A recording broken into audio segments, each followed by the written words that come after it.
Overwatch 2 is a dramatically different game than Overwatch 1. The hero passives, the removal of certain game modes and maps, and the fundamental switch in design philosophy, Overwatch 2 changed a lot of things, but Overwatch 1 had some crazy changes that forever affected the game, and these changes, many of you don't even know. Now, the most recent one was the Rolllock system, and this put everyone in a 2-2-2 category that eventually became the Rolllock 1-2-2 system that we have in Overwatch 2.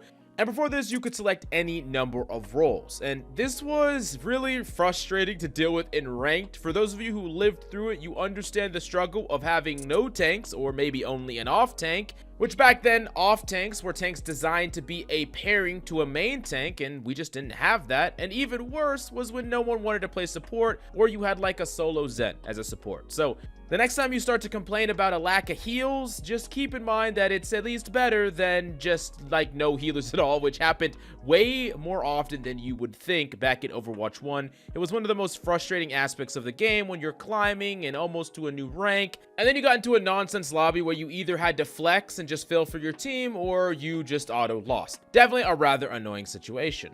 And when this was actually being decided on, it was very controversial because a lot of people like the creativity of having a no Rolllock system and the ability to flex between different roles mid-game. But there was actually a ton of huge changes that Overwatch made early on and big debates that happened early on that were even more fundamental for Overwatch's future. The first one is that there used to be no hero lock in Overwatch. And what I mean by that is you could pick any amount of any hero on a team. So you could hypothetically have 6 Widowmakers, or 6 Reinhardts, or all Genjis. You could just do whatever you wanted to do back then. And a lot of people argued for the same thing. You can't make it so we can't pick whatever character we want because it limits our creativity and it limits the possible combinations of characters. And there were some comps that were like legitimately built, but they were built with this in mind, like a double tracer comp, just a dive composition that was like rocking 2 Winstons and 2 tracers and then like 2 supports. Definitely really interesting and crazy. And this is now no limits, or what is called no limits, but it used to be part of the main game. It was the only game mode back when there was no comp and it was quick play, and there was a huge discussion over whether or not this should become the permanent mode. So we had a huge change there. And another thing that people heavily debated on, and this was something that Blizzard even thought about for a while, and it was something that was dropped, but it was an interesting concept nonetheless, is the no hero swapping movement, which was basically if you picked a character, you would not be allowed to swap the character after you locked it in. So you pick a character in the pre-start phase, think a game like Valorant or Apex or whatever other game, you pick a character, you're stuck as that character the entire round. There's a couple of huge problems with this. I mean, counter swapping is an integral part of Overwatch, and especially when there's certain characters that if they're not countered, they just are miserable to deal with. Like, think of Far Mercy. What if one team locked a Far Mercy and the other team didn't lock a hit scan? You just like auto lose. So I think that back then people didn't really understand the power of playing characters that were hard to counter or what counter swapping even meant. So looking back on it, it was like, oh yeah, that's like the worst idea of all time.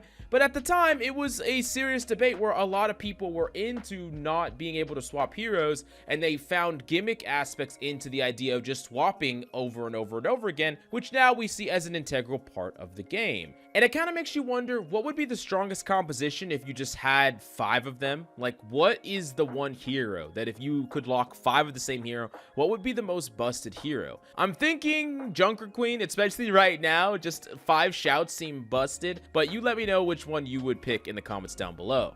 Now, there was also a suggestion, a little bit less popular, not as known, but there were people in the community that wanted it, which was a draft system. Basically, one team picks a character, the next team picks a character, and with the draft system, neither team could actually select the same hero. So if one person or one team select Cass, neither team could have a Cass. The idea is that every character on the battlefield would be unique, and then you couldn't swap that hero either. So definitely a problem, but I think a little bit better than the random aspect of the previous no hero lock where you just like select a hero and be stuck with it without knowing what the enemy's on. At least if the enemy team locked like a problematic character, you could pick something to counteract that, and then the person or the team that went first would be flop. But still, honestly, all of these systems seem terrible compared to what we have now. And even going back to no Rolllock seems like a terrible system. And it really makes you think how far Overwatch has come, where even the quality life of the matches are way better than they were at the start of Overwatch. And it might not feel like it, but I promise you,